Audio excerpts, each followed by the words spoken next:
വേണുഗോപാല രാജിരസദ്ഗുണ ജയശീല. മംഗലാപുരത്തല്ല, ഇന്ത്യയിൽ ഒരു സ്ഥലത്തും പിണറായി വിജയൻ കാലുകുത്താൻ അനുവദിക്കില്ല. അതിനകത്ത് ഒരു കോംപ്രമൈസും ഇല്ല കാര്യത്തിൽ. ഇന്ത്യയിലെ ഒരു ജില്ലയിലും ഇന്ത്യയിലെ ഒരു സംസ്ഥാനത്തും സംഘപരിവാർ തന്നെ കേരളത്തിൽ സംഘപരിവാർ പ്രസ്ഥാനങ്ങളെ തകർത്തുകൊണ്ട് അല്ലെങ്കിൽ സംഘപരിവാർ പ്രസ്ഥാനങ്ങളെ കേരളത്തിൽ ഇല്ലായ്മ ചെയ്തിട്ട് യഥേഷ്ടം ഇന്ത്യയിൽ സഞ്ചരിക്കാം എന്ന് പിണറായി വിജയൻ വിചാരിക്കുകയാണെങ്കിൽ അത് വ്യാമോഹമാണ്. കൊള്ളാം മോനെ, നിന്നെ ഞാൻ നിരുത്സാഹപ്പെടുത്തുന്നില്ല. എനിക്ക് പരിപൂർണ വിശ്വാസമായി. ശ്രമിച്ചോളൂ. പക്ഷെ എന്താ മാർഗം? കാലുകുത്തിക്കൂല ഞങ്ങള്. അതിനകത്ത് ഒരു കോംപ്രമൈസും ഇല്ല. വാസ്തവത്തിൽ അത് ഞങ്ങൾ കുറച്ചുകൂടെ ഒരു എന്താ പറയാ, ഒരു ജനാധിപത്യ ബോധവും ഒരു ഡീസന്റ് രാഷ്ട്രീയവും ഞങ്ങൾ നടത്തുന്നുമുണ്ട്.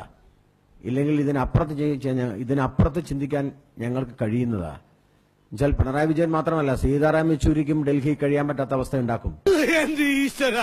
യഥേഷ്ടം ഇന്ത്യയിൽ സഞ്ചരിക്കാം എന്ന് പിണറായി വിജയൻ വിചാരിക്കുകയാണെങ്കിൽ അത് വ്യാമോഹമാണ്. കാലുകുത്തിക്കൂല ഞങ്ങള്.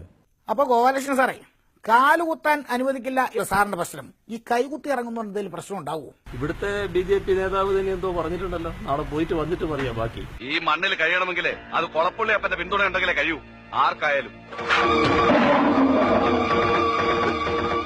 ആകാശത്തിന് ചുവട്ടിലെ ഏത് മണ്ണും നാടും ജഗന്നാഥന് സമമാണ്.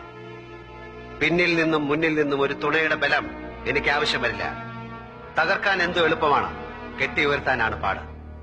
ഒന്നും തകർക്കാൻ എന്നെ വല്ലാതെ പ്രേരിപ്പിക്കരുത്, അതാർക്ക് നന്നാവില്ല. ഒരറ്റത്തുനിന്ന് പൊളിക്കാൻ തുടങ്ങിയാൽ ഞാൻ നിർത്തില്ല, പൊളിച്ചടുക്കും പലതും. എന്റെ ഉള്ളിൽ ഞാൻ തന്നെ ചങ്ങലക്കിട്ട് കിടത്തിയ മറ്റൊരു ജഗന്നാഥനുണ്ട്, മുറിവേറ്റ മൃഗം. അതിനെ പുറത്തു കൊണ്ടുവരാൻ ശ്രമിക്കുന്നത് അവരവരുടെ കുഴികുത്തലായി തീരും. ആജ്ഞകളുടെ വാറോലകളുമായി ഇനി ആരും പുഴ കടന്ന് കണിമംഗലത്തേക്ക് വരണമെന്നില്ല. അല്ല, അദ്ദേഹം പറഞ്ഞിട്ടുണ്ട്, ഇവിടുത്തെ BJP നേതാവ് എന്തോ പറഞ്ഞത് കണ്ടല്ലോ.